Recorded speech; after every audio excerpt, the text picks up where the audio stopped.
Just like that, the Erik Ten Hag era is over. The final counts in 850 days and 128 matches in all competitions, yet Ten Hag's winding and dramatic journey somehow felt a lot longer. He survived changing the ballroom, led the club to 2 pieces of silverware, and went from Manchester United's saviour to overseeing the lowest ever Premier League finish.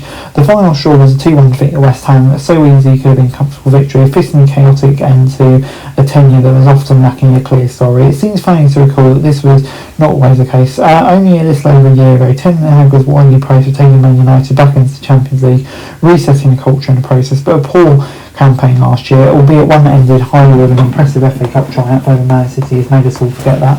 And the confusing story continued into this season. Manchester United were going with a much improved defence but a much weakened attack, reversing their issues from last year, but ultimately bringing the same end. Moving on, Cristiano Ronaldo, getting the best out of Rashford, rebuilding the midfield around Casemiro, winning the EFL Cup without conceding a goal and getting Manchester United back into the Champions League was a great first season for Ten Hag.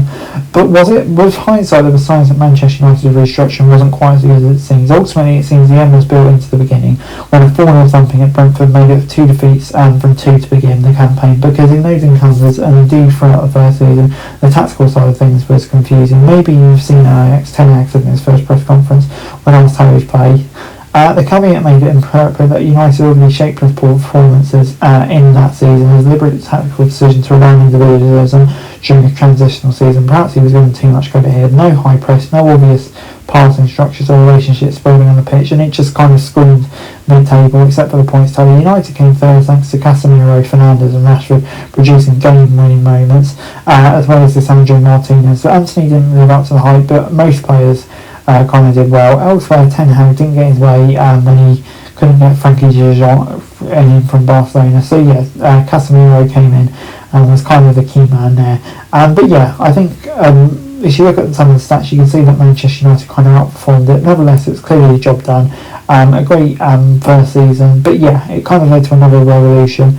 And yeah, he said he's emphasised kind of wanting and not wanting to play a bit like Alex. And yeah, pundits said they don't really know what Ten Hag's trying to do, but in fairness, he spelled it out pretty clearly at the end of his debut fixture. First, direct football is the United way, and with signings like Man Hoyland and Nana could help United do that, but instead United fell flat. Casemiro took a backward step, Rashford lost his form, and the consequence of United defenders consistently dropping off as the forwards press, creating huge amounts of space in midfield. Ten Hag just couldn't plug this gap, and week after week opposing teams would glide through the pitch. Manchester United in the season was 667 shots against, the second most in the division. I think that kind of highlights the issue. In fairness, Ten Hag was also facing the injury crisis, but that wasn't really an excuse for finishing bottom of their groups and stuff like that. Manchester United on expected points should have finished 15th, kind of underlying how tough it was for them, and you know, also had that embarrassment against Coventry as well.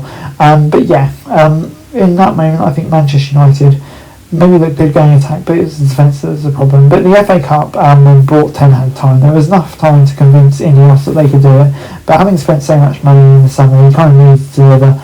Obviously getting unlucky with his sidelining of Lenny Euro, but the kind of issues continued. Some huge chances being missed from Rice and Dalot.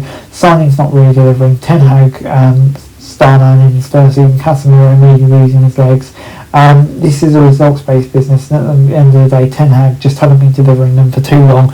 And yeah, that's kind of led to the decline of him at Manchester United, and ultimately the end of his era. Anyway guys, that's it for this video. Thanks very much for watching. Remember to like, share, subscribe, follow us on our socials, link in the description below for daily football news, meme and content. Subscribe to our other channels on screen right now, that'd be greatly appreciated. Thanks very much for watching. Peace out.